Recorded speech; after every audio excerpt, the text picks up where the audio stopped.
Hi everybody, good evening. Venerable Children is in Mexico and she'll be back the week after next. And so Trupten Tarpa and I'll be doing a review tonight on the 5 powers, and then next week we'll be doing a review on the 5 powers with Venerable Jigme, 5 powers at the time of death. And so we'll start by setting our motivation.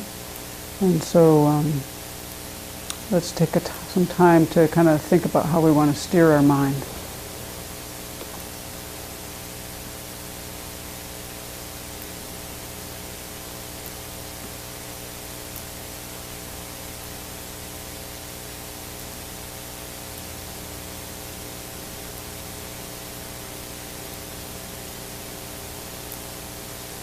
So all of the teachings of the Buddha have in mind to help us to come to a state of happiness and joy. And like any medicine, you have to use them right. And so all kinds of things can happen when you take medicine, of course.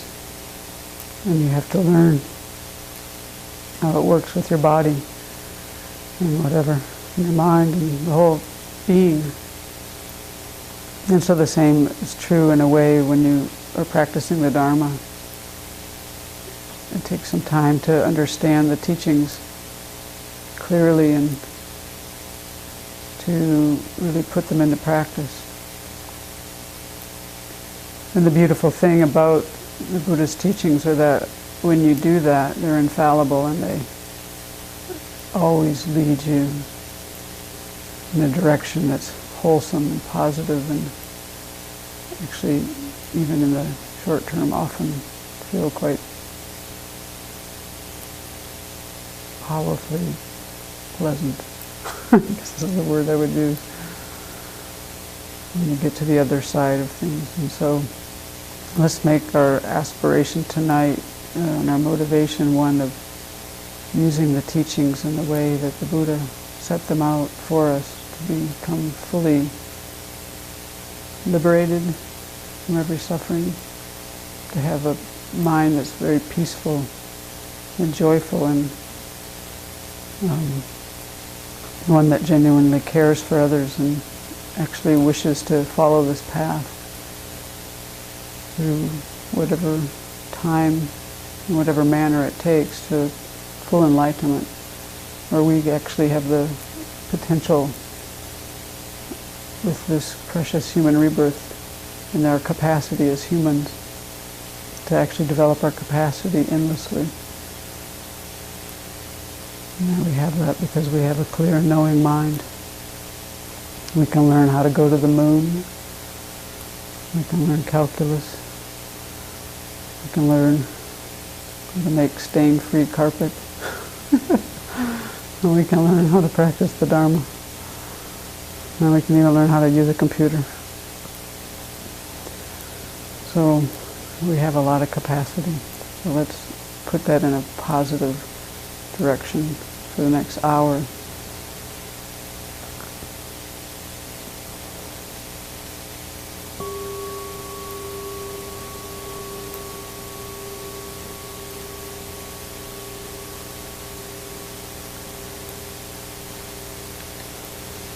So I'm really glad to be able to do this particular teaching. I actually taught on this once before, and I realized in the course of this that I actually hadn't had really verbal teachings on it. But I liked this teaching. I think it's because I like poetry. It's so short. You don't have to read the whole thick thing, and this is like that. This is like the pith instructions of how to practice, all into 5 points. And most of the books are skinny books with only like 2 pages on this topic. And there are a number of books that have these teachings. These are teachings, what we're studying right now is Mind Training Like Rays of the Sun, which is a presentation on the 7-point thought transformation. But there are many texts in English that go through those teachings. And one of the the fourth point in those teachings is where this is found. So, training in the 5 powers. So really, backing up a little bit, the 7-point thought transformation or 7-point mind transformation are pith instructions for meditation, and they are for a purpose. And the purpose is actually all about bodhicitta. And when I first used these 5 powers, I've had this sitting on my table, my puja table, for I think 4 years at least, maybe more. And I used these 5 powers whenever I kind of got stuck. But it took me some years to figure out that the point of these was bodhicitta. They actually work quite well for worldly things too, I learned. But I try to keep in mind now that the point of these teachings are bodhicitta, and mostly relative bodhicitta, which is kind of the conventional level of trying to have a kind heart and work our way all the way to enlightenment, to free everybody from suffering. So bodhicitta has 2 intentions. One is to wish to benefit others by relieving their suffering, and the other is to become enlightened to do that. So it's all about compassion and based on that. So then when we're going through these teachings, we come to the 4th point in the 7-point thought transformation, which is the integrated practice of a single lifetime. And I find this interesting that in the different books there's all these different translations. And so one of them is an explanation of the practice as a way of life. And that's quite a different feeling in my mind. You know, this is how we're going to take our practice into our life. It's our way of life. Or another one is the utilization of the practice in one's whole life. So this is like kind of condensing basically all the thought transformation teachings into these 5 points in terms of practice. So these are the crucial points of practice. And Dilgo Khyentse Rinpoche wrote a commentary on the 7-point thought transformation. And he said that all of the profound and elaborate instructions of mind training are contained in these 5 powers. And he also, I'm not sure, this might have been Geshe Rapton. He also wrote a commentary that I used. But they say of the 7-point thought transformation, because actually there are many, many thought transformation texts. A monk told me once, a Tibetan monk told me once, that if you stacked them up, they'd probably reach like this high. But we only have in English, maybe, I don't know, maybe that many, So, but of all the thought transformation texts, there are many methods. And this is one that is really trying to turn your mind from non-virtue to virtue and to free ourselves from self-centered thoughts and concerns, so that we will come upon this attitude directed to benefit others. So basically the whole point of these teachings is to help us to progress slowly towards the awakening mind of bodhicitta. So the slogan from the 7-point thought transformation, one of them in our text, Mind Training, it says, train in the 5 powers. And another text says, blend the practice of one's life with the 5 forces. So sometimes they're called the 5 powers, and sometimes the 5 forces. It's the same thing. And so the whole context of these teachings on the 5 powers is about this lifetime and about the time of death. Tonight we're going to focus on how you practice them during your life, and next week we'll be doing the review on how Venerable taught us to focus on them at the time of death. And so this is a full practice for both our living and our process of dying. And so they're good to study and learn. And the mind training like rays of the sun, and especially Venerable Chodron's particular translation of these 5 powers, I think works for me better than any other one. It also changed the order of them. And she said that she said she was going to teach him how Lama Yeshe taught them, and that's how she taught us from his notes. But also in the mind training book, they're in the order that we're going to present them tonight. But all the other books that I have them in a slightly different order. And I have to say, for my own reading and understanding and thinking about this order and this translation, I think is the most useful. There are, for a couple of them, there's multiple translations, and I always was kind of confused between the different points. Like they all kind of somewhat sounded the same to me before in different aspects. But this made it much clearer, and so I'm quite happy about that this presentation. I think it's I read through the other ones that I had read before, and it's completely consistent with them, but it just seems clear with these particular translations in order. So what are the 5 powers? The first is the power of motivation. The second is the power of the virtuous seed. The third is the power of destruction. The fourth is the power of prayers of aspiration or of aspiration. And the fifth is the power of familiarity, or they sometimes say acquaintance. So motivation, virtuous seed, destruction, aspiration, and familiarity. And that's what we're going to go through. And when you practice them at the time of death, it's a slightly different order. So the first, the power of motivation or intention.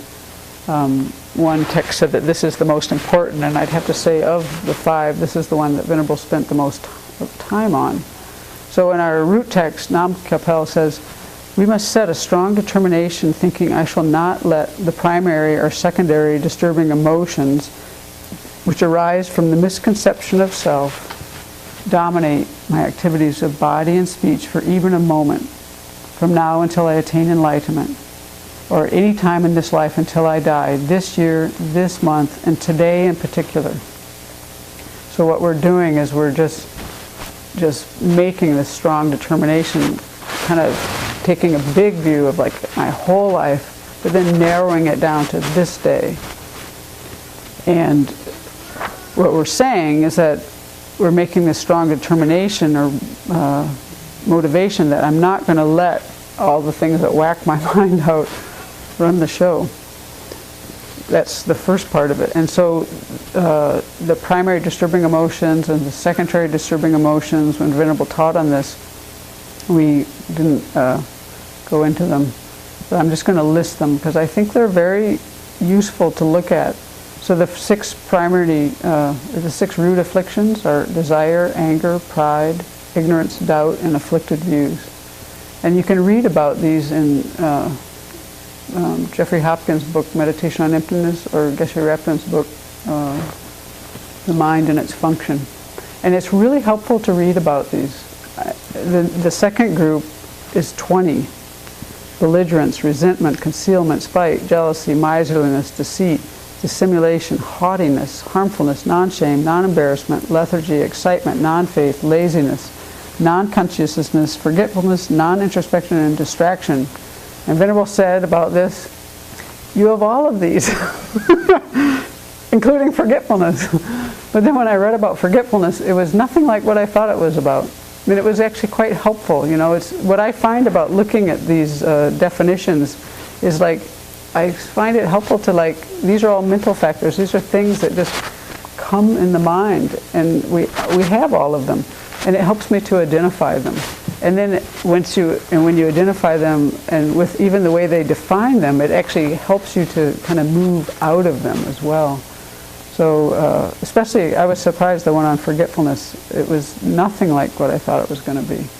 You know, you kind of think of it as like, I just forgot my watch, left it over there or something.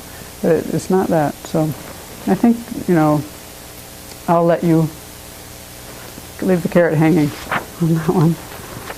So I think it's just because our mind has so many different states, when we look at these, both these ones that are more afflictive, but even the positive mental factors, it's very beneficial for our mind. And what do these arise from? They arise from this misconception of self, which is the arising of this grasping at the inherent existence of persons or phenomena. In my mind, I always think of that as kind of holding strongly onto this personal identity Those are words I use a lot of time, like just thinking it's so solid, so unchanging, and just always going to be like that. And just, so what we're saying in this intention, we're setting the motivation that we're not going to let these things arise and dominate our mind. And we set that out at the very beginning of our practice.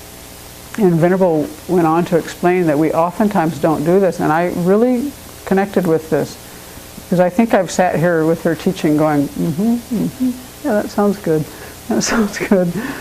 But, you know, sounds good and I'm going to do it are pretty different things. You know, and that's what she was saying. We miss this sometimes, and I can really connect with that. One time, one of my teachers, Darshan Rinpoche, he never scolded me. I wasn't ready for it. But I watched him scold other people. And he said to this person, "Don't tell me you're going to try.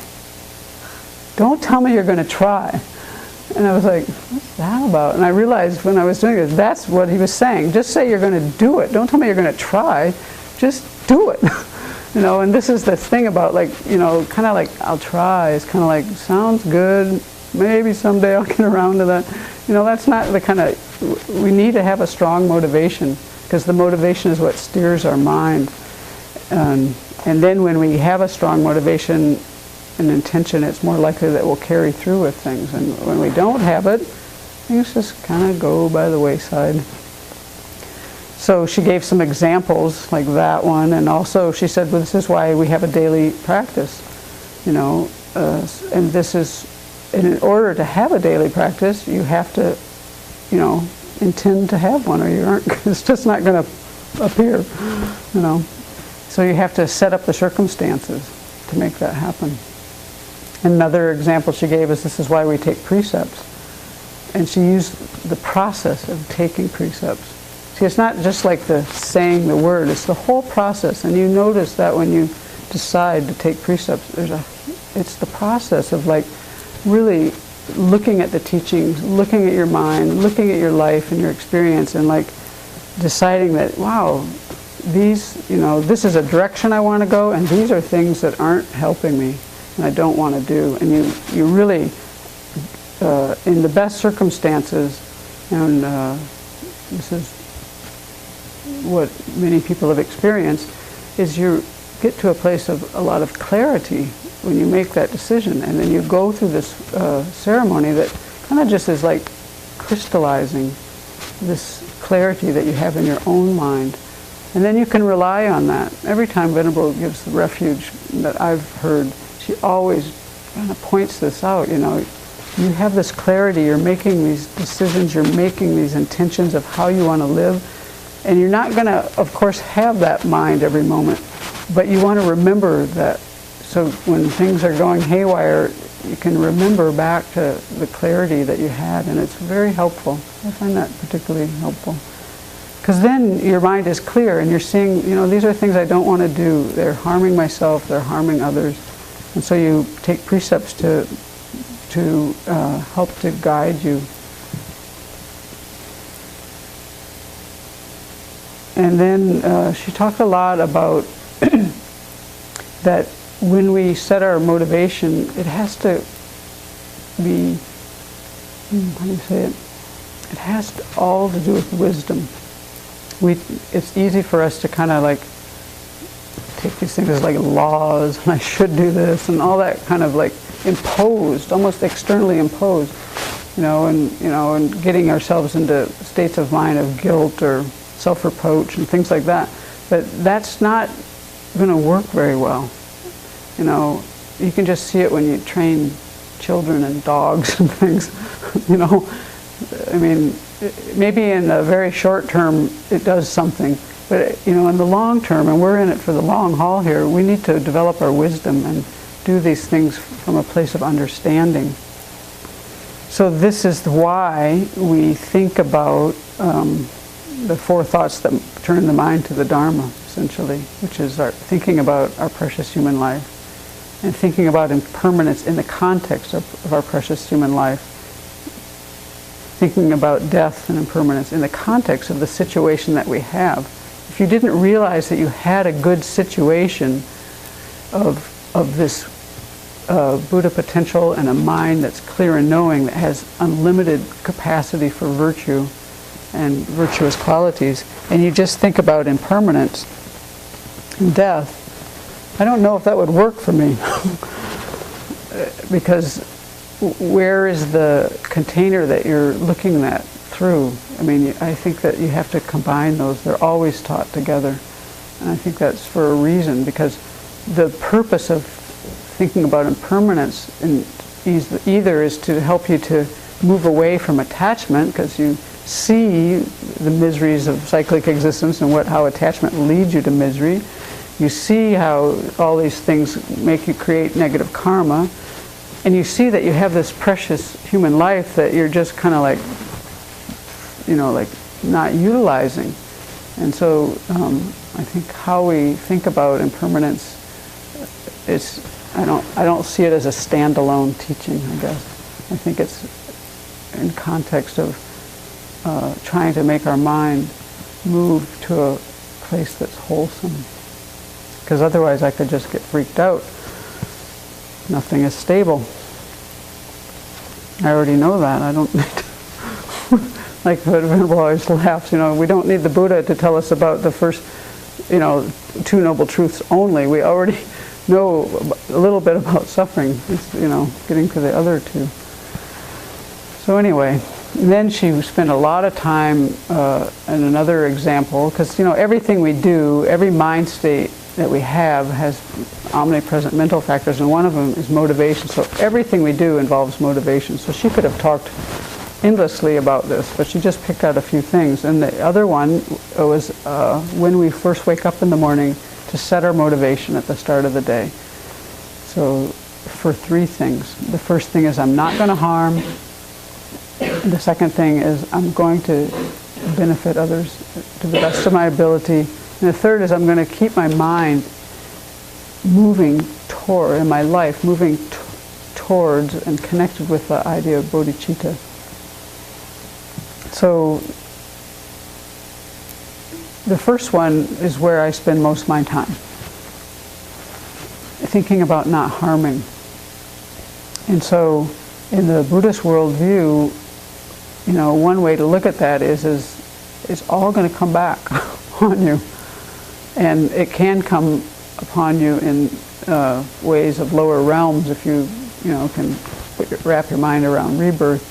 But even if that's not there for you, it's very clear that you can see it in your own mind, that things come around. Your own harmful behaviors have a way of coming around and showing themselves to you again. You can run, but you can't hide. And what really kind of surprised me, and this is one thing I really appreciate about Venerable Chodron as a teacher, is I look at what I'm thinking and what she's thinking when she teaches. And I thought about this when she said this, and then when I transcribed this, I was like, yeah, I'm really not there. Because she said, the first thing I'm going to do is I'm not going to harm myself or others. This is the most important thing. Skipping anything else is less important, because if you are harming, you're going to end up in the lower realms. And then her next comment was, how are we going to help others? When I was thinking about the lower realms, I was thinking like, I don't want to suffer. I usually go, in fact I had this experience once before where I was thinking about the 10 non-virtues and why I would not do them. It's because I don't want to suffer. But really, a more expansive mind, a mind that's really more farther along, is going to be like, I don't want to do those things because I'm not in a position where I can help others when I do those things. And she, that was wonderful to hear. And that's just the natural result of training in these exact teachings. Because as you reduce the self-concern, you're naturally going to open up to concern for others when you use the teachings. And the heart of these is equalizing and exchanging self for others, which we've talked about already in this.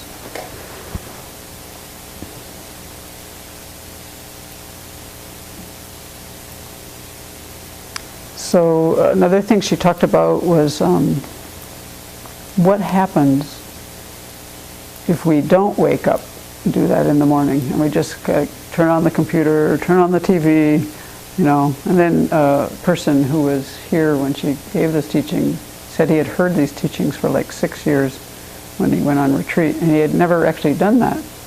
And then he started doing it, and he really noticed, and he's a practitioner, he's, you know, someone with I think a daily practice, and goes to retreat every year, and, you know, uses the teachings in his life, but he just hadn't done that one for some reason. And then he noticed a complete change in how his day went.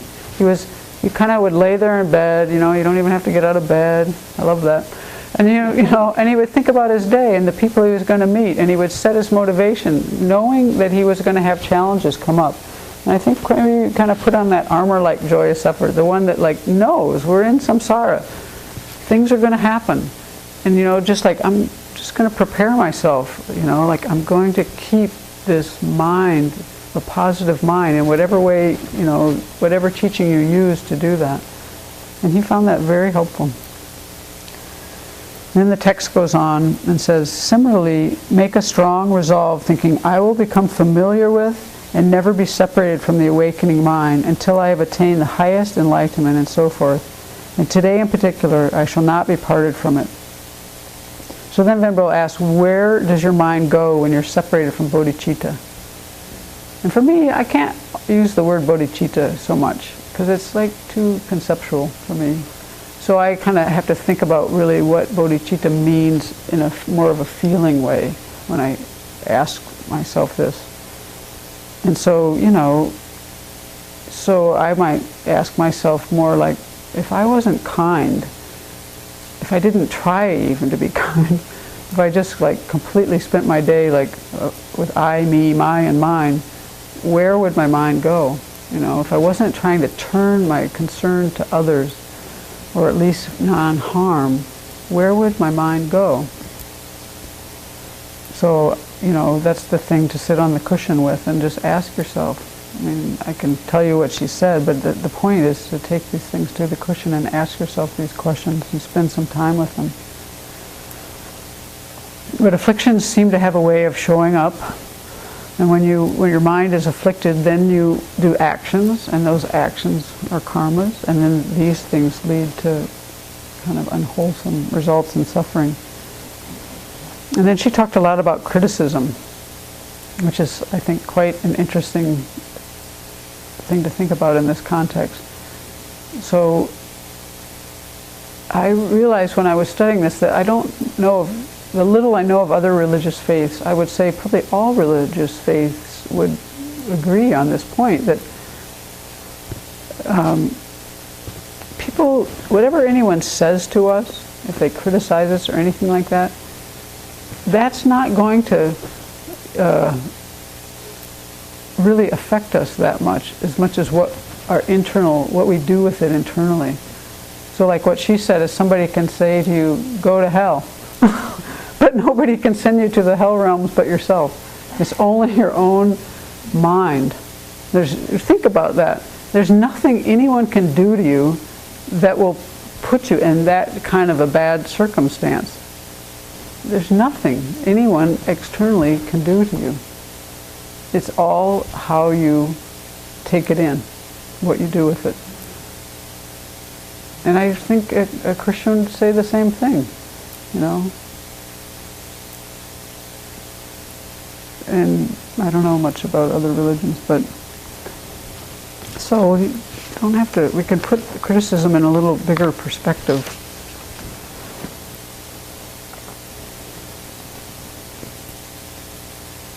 So it's all about how you respond. And when I was thinking about this, I was thinking like, this is what they mean by active ignorance. The ignorance that we talk about in Buddhism is not like a, I don't know what 2 + 2 is. It's not, I don't know the square root of whatever. It's an active ignorance that's like misconceiving, misperceiving, you know, that we're just doing. It's very active. And His Holiness talks about, you know, kind of trying to find that in your experience. And this is a good example of that, I think. That's, if you really just even think about it for a moment here, can anyone send you to the hell realms? Okay, maybe you don't believe in them, but let's just assume they're there. Can anyone send you there? So you can intellectually, logically say, it's very easy to come to the answer, well, no. But what do we do? That's our act of ignorance, just like perceiving, conceiving the situation, and, you know. So Shantideva says that our worst enemy is far worse than any murderer or any terrorist. It's these afflictions that we have. So really the greatest enemy that we have to fear is our afflictions. And that, in my mind, is a wisdom fear. That's where fear has a good place. And so what Venerable says is what other people say, going back to criticism, really isn't a big deal. What's a big deal is keeping our mind in a wholesome space. And then she went on to talk about, I think, to help us to work with these kind of things is about naming our experiences. So that when we experience things,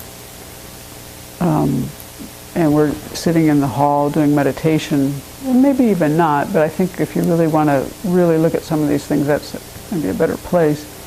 But even when, especially when they start, if you can, try to just recognize them and name them. And she said, like, my mind is under a sway of afflictions right now. Even not saying which one, but just realizing that. There's a power in that. So attachment is in my mind. And then not following that. I'm not seeing reality. I'm under the sway of afflictions. I need to rescue myself. That's what she said.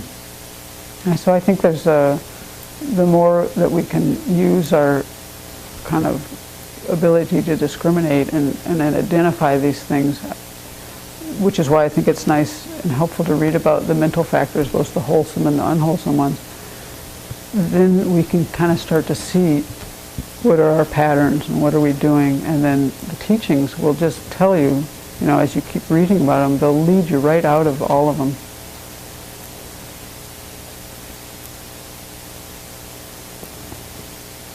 And then the king of, this is now from our root text, the king of meditative stabilization sutra says, the more a human being analyzes something, because of the force of his thought is focused on it, his mind dwells on it more strongly.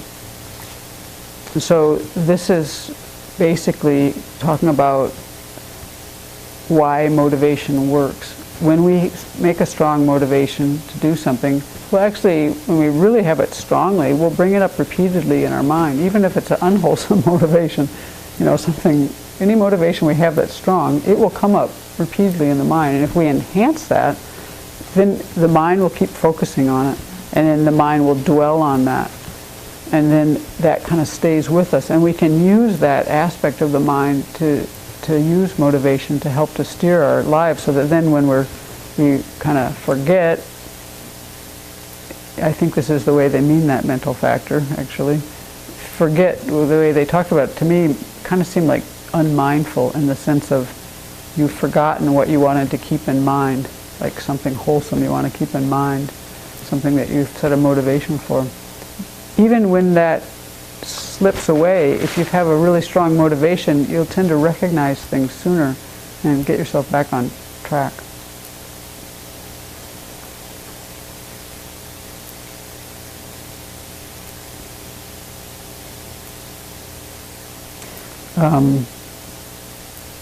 Darshan Rinpoche, I've never heard him speak without talking about motivation, ever. Not once. On an actual Dharma talk. So I think one point that that comes to mind around this for me is that we learn techniques to do things in life, different kind of life skills. But I think it's good to realize that everything that we do is colored by our motivation. So something that can seem like a beneficial or like something that's kind of good isn't necessarily. It really depends on the motivation. And you can see that in your own mind. One thing I do in my practice is I go through this little thing about the strength of karma. And one of the questions I ask myself is, and I'm usually thinking about my motivations or a situation, and I ask myself, is what I'm thinking, am I thinking something is positive that's negative? And it's actually very easy to see in that moment, because you're in the meditation hall, you've got your mind calm, you're thinking about your motivation. I've already gone through a few points that kind of lead me to this. And I just ask myself, just simply thinking about an interaction, what my motivation was, and I just ask myself, am I deluded here? Am I distorting things here and thinking a positive? Thinking a positive is negative. Thinking a negative is positive. That's it. Thinking a negative is positive. And it's so easy to see. And it's surprising to me. It's not hard to see. There's a part of this voice inside that says, yeah, my motivation was at best mixed there. It might have looked good. This is the thing, I think, that motivation is always there. It's an omnipresent mental factor.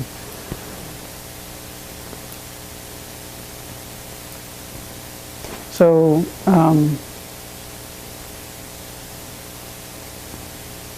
in summary on this point, she talks about making the strong determination in the morning to use your body, speech, and mind in wholesome ways. She talks about not indulging our afflictions, which I think is kind of funny, because thinking it's like interesting and I want to kind of like indulge it and see what it's like. I think I do that sometime.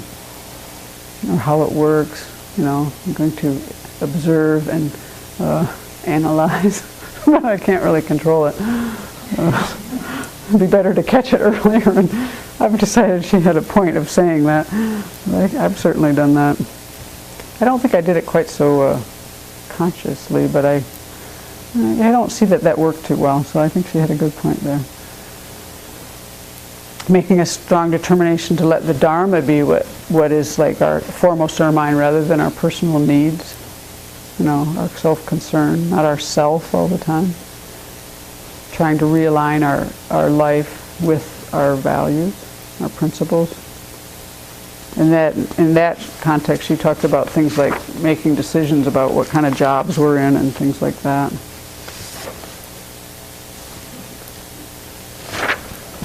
So she spoke a lot about motivation. Let's see. One question she asked that I spent some time with in the hall was, when you have a clear mind, isn't bodhicitta what you most cherish in your own heart? That was not exactly my answer. I had to really think about this one for a while. That was interesting. So I really just kind of sat there and I asked myself this a few times. So you might think about it in your own meditation. When your mind is clear, what is that you most cherish in your heart? And I kind of came to a place where I realized that for me, it's the word about bodhicitta that is kind of too conceptual for me still. The first thing that came to mind for me was like a feeling of peace and tranquility. And then the next thing I realized is I generally have a wish to help others. But I have that so tempered with my experience in life of not having maybe the skills always. And I think that the Buddhist teachings that can be kind of discouraging then, and it can kind of lead you, or at least for me, is like, well, I don't really want to try. Sometimes I think I go into this kind of a little bit futile. But I think what's more realistic and helpful is to realize that if you want to pull somebody out of the mud, you have to be out of the mud and on firm ground. And so this is why Buddhists work on themselves before they try to help others. And so why we have the beautiful image of a lotus flower, that we arise out of this mud. But, it's like a person who's fallen down cannot help somebody else up. They have these analogies or metaphors or whatever they are. And so, that's a much more wholesome attitude than just realizing that you've tried to help people and not felt so good about it and just kind of give up. that doesn't really, giving up doesn't get you anywhere in terms of where you want to go. So we start in the morning by setting our motivation in those ways, and then at the end of the day, if we want our practice to advance, and our daily practice to really advance in a serious way, Venerable said, just check at the end of the day and ask yourself how you did. And did you live according to your motivations? Where did you do well? Where do you need improvement? Rejoice about the things that you're doing well. And she didn't say, take out your hammer and clobber yourself over the head for the things you didn't do well. She said, purify. You know, we make mistakes. What do? You purify. That's simple. You know, and you reset your motivation, and you just learn. You know, you do purification, and then you realize, oh, I need to be more careful with these kind of situations, with this person at this time, and these situations, and you just make more determinations. So that's pretty much the power of motivation. It drives everything else. The second one is the power of the virtuous seed. This is basically creating virtue and then dedicating it. And she didn't speak about it really long, but she did give many, many examples of how we create virtue. And, you know, there's maybe ones that are like more Buddhist, like circumambulating and, you know, things like that, saying certain prayers. The seven-limb prayer in particular kind of contains everything. The text talked about generosity, ethical conduct, and meditation, but basically anything that's virtuous, where you set your intention for that and trying to inject into your day some way, shape, or form virtuous motivations. That's all it is. We need to have those in our practice, because it's through that it's like, you know, like when you plant a seed, it's like you need the merit, the positive potential of doing that to be like the fertilizer in the soil and everything, so things can ripen, so things can grow. So your mind will be more receptive. I actually noticed that in living here, because I don't read as much as before I came here, but I understand more. And that's what they say. You need merit to understand the teachings. So that's kind of like just something I noticed. Of course, we have a lot of verbal teachings, and that helps. So basically, by doing this, by creating virtue, this is our foundation for bodhicitta. We're building, like, fertilizing and rototilling all the soil, so that our wisdom and our bodhicitta can grow. The third power is the power of destruction. And this is where we're trying to destroy the self-grasping ignorance and its partner in crime, the self-centered thought. Dilgo Khyentse Rinpoche says that all suffering and afflicted states are the result of ego clinging. And our text says, understanding their disadvantages, as were explained earlier in the context of exchanging self and others, we should try to give up such disturbing emotions, such as the misconception of self, the self-centered attitude it gives rise to, and the inclination to neglect others by means of regret. So that's really focusing us again on really identifying who is the enemy.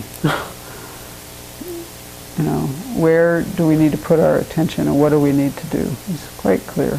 We need to get rid of these kind of attitudes that are all about, what about me, what about me, what about me? And what they're based on, which is a kind of this act of ignorance that we spoke of. And the afflictions that all come out of those, the three poisons, you know, attachment, anger, and ignorance.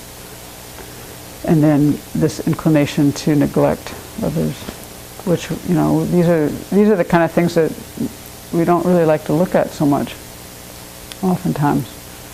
But once you're a Buddhist, you start getting into this because you see it as a pathway out. And so, in our text it says we should follow the training advised in the Guide to a Bodhisattva's Way of Life, which says it would be better for me to be burned, to have my head cut off and to be killed, than to ever bow down to my enemies, the ubiquitous disturbing emotions.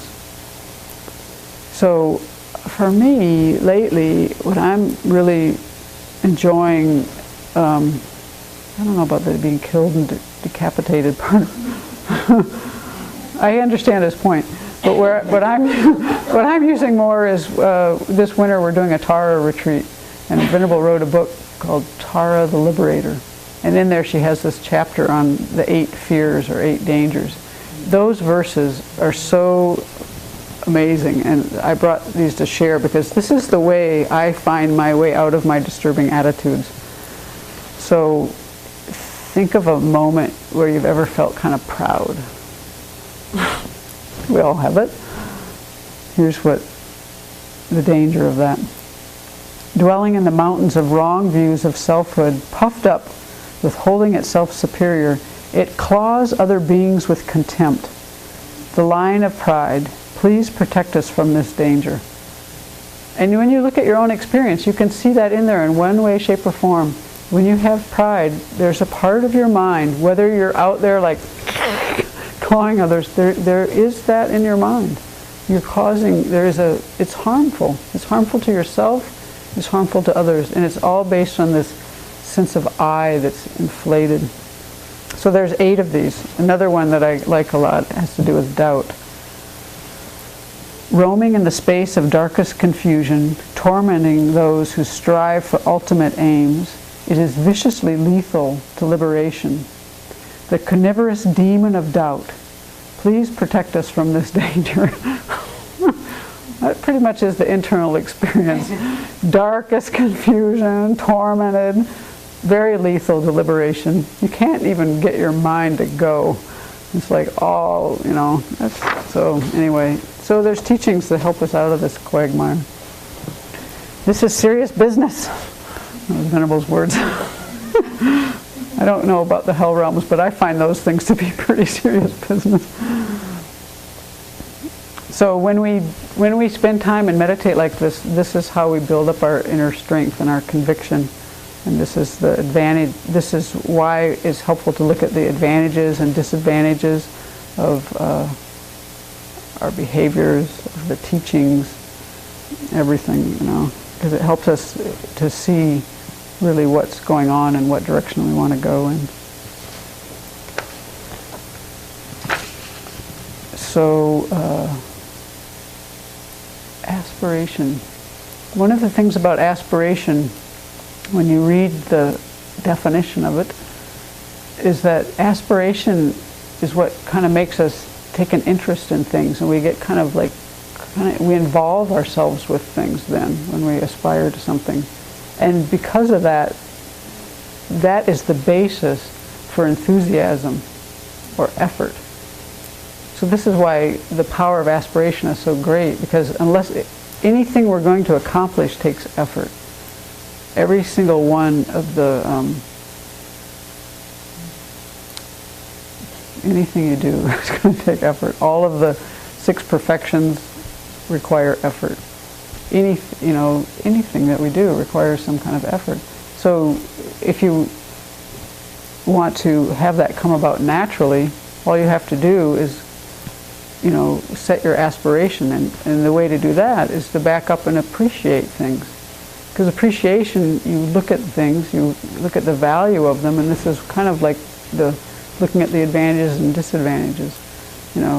You start to appreciate the direction that you want to go. You make aspirations, and then it drives your energy. And so it's really, it's quite natural. You don't have to be fighting yourself if you can switch your mind from like doubt, just sitting there like in this darkest confusion, and just in that state of mind, it's best to calm the mind first, and then try to use the teachings, study things. So this is how Venerable's saying that we need to do these things with wisdom rather than self-reproach. And so one kind of, when you look at the virtuous mental factors like integrity, which she spoke about when she talked about the 5 powers, This is the sense of kind of knowing what your values are and how you want to live your life, and then trying to live up to them. And I find the teachings that she gave from Nagarjuna on generosity, he says that by focusing one's own mind, one gets over an absence of integrity.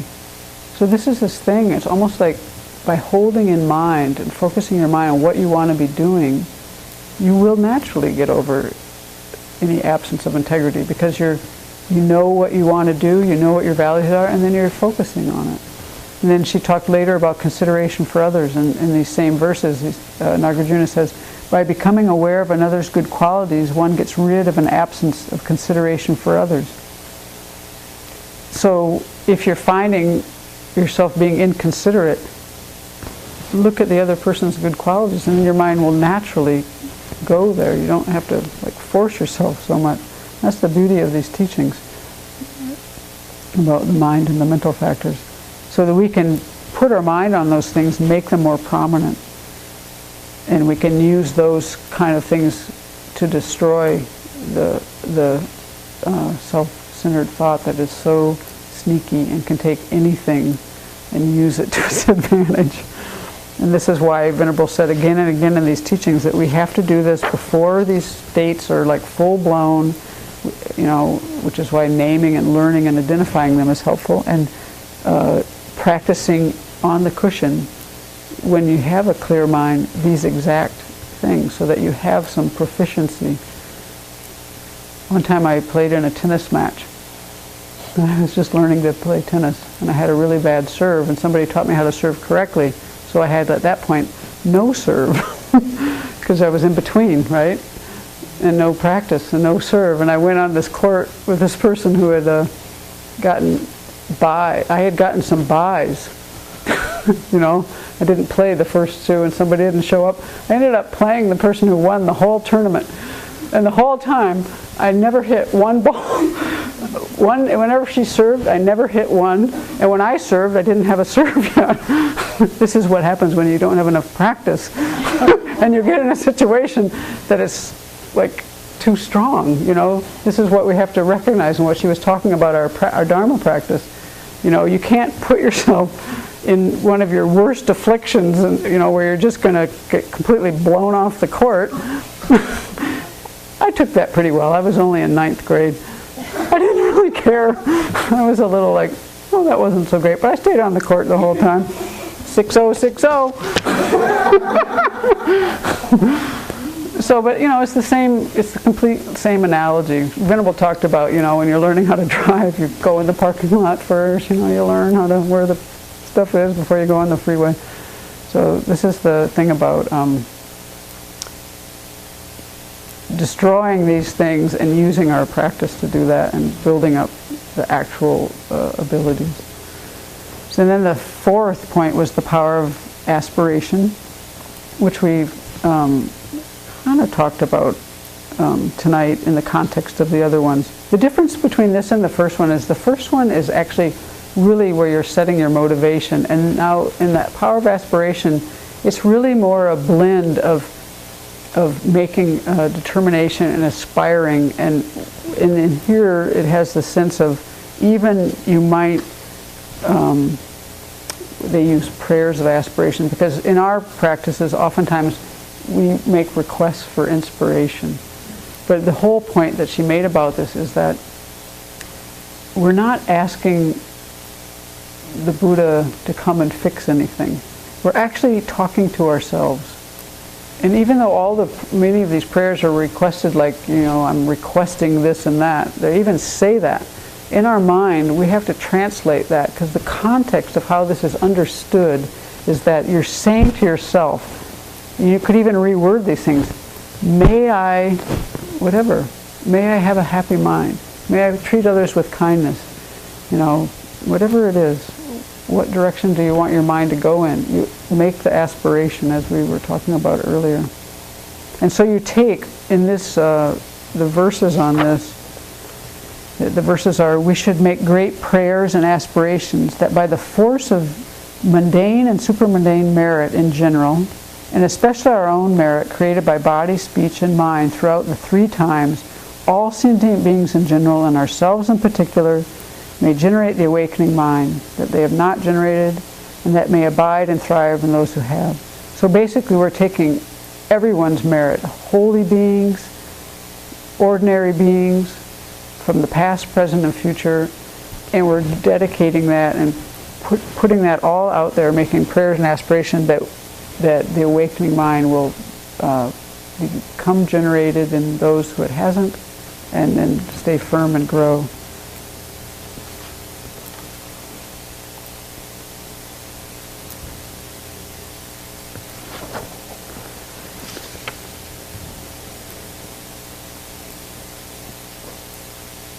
So when we set our aspiration in this way, it can affect our moods. She talked about that some. And so I think that's something really kind of to experiment with in your own day-to-day life and see, you know, who's running the show and what's the results. If it's like, I want, and all self-concern, you can, like that video, what about me? On YouTube, what about me, what about me, what about me? And then watch where your mood is, and then when you get your mind out of that and you really think about a time in your life, I think about a very specific time in my life where I really set a strong intention and worked for a long time to actually benefit someone. And I think in my heart, like, where I was then, and it was a really very joyful, it was very joyful. Even though the whole thing crashed and burned, it didn't go so well. But inside, my experience and even my long-term experience of that, I would say was a failure in the external world's view. My internal experience of that was actually completely positive in terms of setting an aspiration, being very clear and working on that and following through with it. And my mood, my internal, everything about that, and it had a long-term effect that's been positive. And so, you know, you just look at your life, you know, and see, it's just like cause and result. It's right there to check out.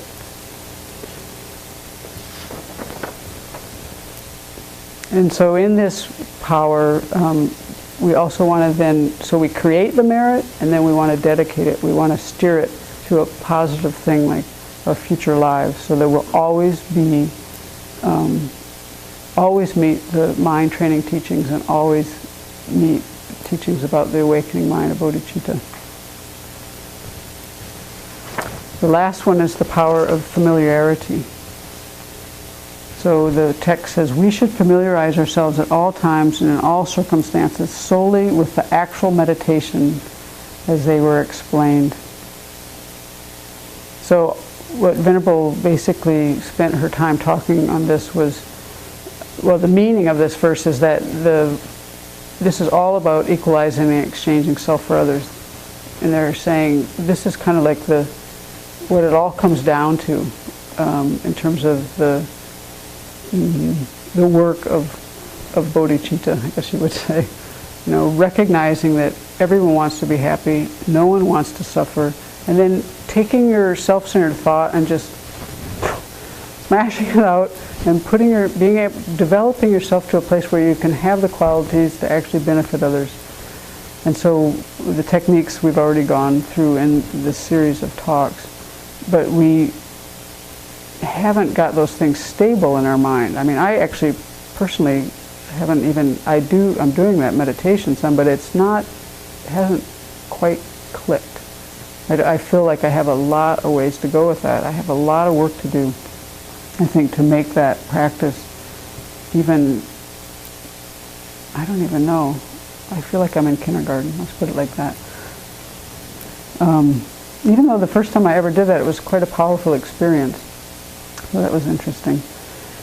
So that's the context of this familiarity. We're trying to take those practices and we're trying to use them all the time in all situations. I think of this more in terms of just Dharma practice in general.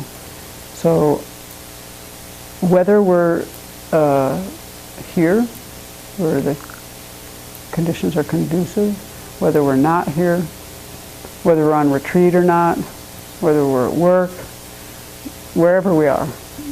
That's whether we're happy or sad, whatever's going on. It's just using the things that we've practiced and familiarizing with those, and then over time, slowly, they become easier.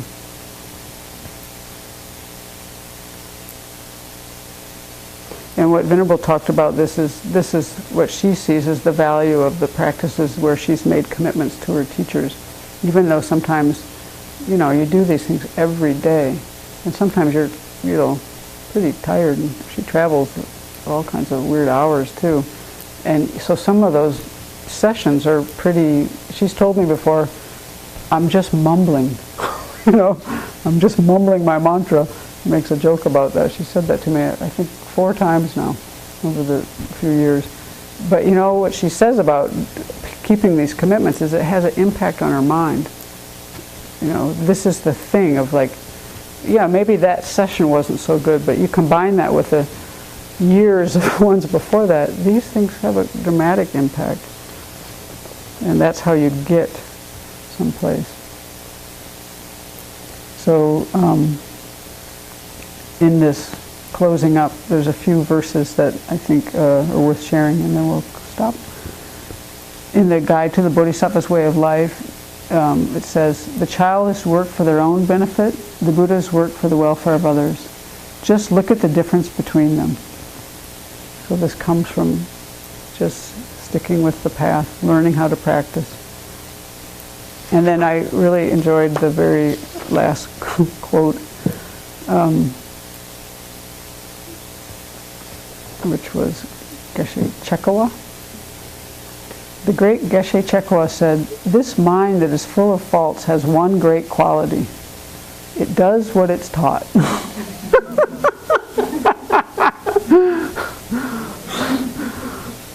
So, Venable's commentary was, our garbage mind has this one great quality. We can habituate it. We can teach it and habituate it. So we can she said, much of our Dharma practice is just re-habituating ourselves, reconditioning ourselves, how we think, how we feel, how we speak, how we act. So these are the 5 powers that you do during your life. So we'll just take a moment to sit. Try to pick one thing that you want to remember. Hopefully the recording worked. You can forget the rest. So we'll contemplate something from the teaching for a minute, and then we'll dedicate.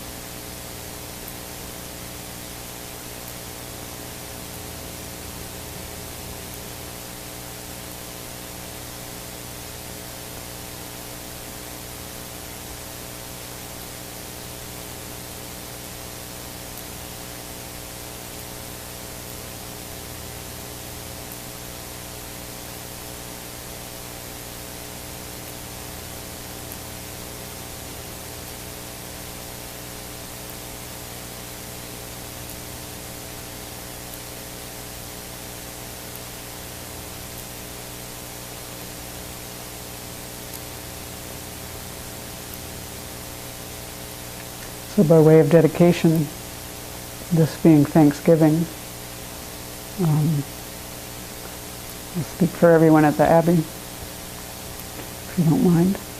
We'd like to thank all of our many, many kind friends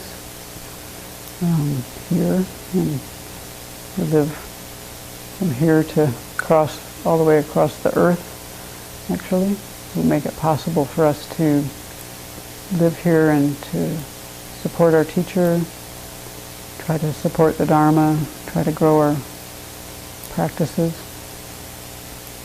helping us with the 4 requisites, helping us with, as part of that, the structures that we live in, but most importantly, helping the Dharma to take root in the West in a way that will benefit many for hopefully at least 1,000 years. So May your generosity help you in anything that you're facing right now, your body or mind. And may anyone who's having any kind of illnesses be free of every suffering immediately. And may we all become enlightened and free every being from every suffering.